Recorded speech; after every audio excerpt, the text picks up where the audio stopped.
ചർമ്മരോഗികൾ പ്രധാനമായി മനസ്സിലാക്കേണ്ട വസ്തുത എന്താണ് ചർമ്മരോഗത്തിൻ്റെ മൂലകാരണം, എന്തുകൊണ്ടാണ് ചർമ്മരോഗം ഉണ്ടായത് എന്നുള്ള വസ്തുതയാണ്. നമ്മുടെ ചർമ്മം നിർമ്മിച്ചിരിക്കുന്നത് 5 പാളികളുള്ള ലെയറുകൾ വെച്ചിട്ടാണ്. ഉദാഹരണത്തിന് ഏകദേശം ഒരു 5 നിലയുള്ള ബിൽഡിംഗ് പോലെ.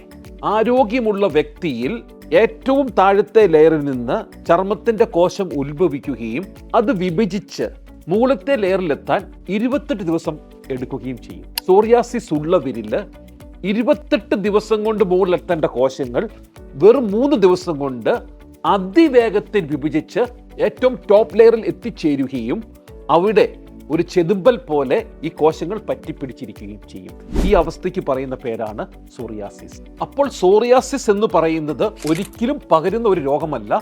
സാധാരണ ആരോഗ്യമുള്ള ഒരു വ്യക്തിയുമായി താരതമ്യപ്പെടുത്തുമ്പോൾ സോറിയാസിസ് രോഗികളിൽ കോശത്തിന്റെ വിഭജനം 10 ഇരട്ടി വേഗത്തിൽ വിഭജിക്കുന്നു എന്ന് മാത്രമാണ് ഇവിടെയുള്ള പ്രശ്നം. അപ്പോൾ ഇവിടുത്തെ നിഗൂഢത അല്ലെങ്കിൽ ഇവിടുത്തെ പ്രധാന ക്വസ്റ്റ്യൻ എന്തെന്ന് വെച്ച് കഴിഞ്ഞാൽ, എന്തുകൊണ്ട് ഈ ചർമ്മത്തിലെ കോശം ഇത്ര വേഗത്തിൽ അനിയന്ത്രിതമായി വിഭജിക്കുന്നു എന്നുള്ളതാണ്.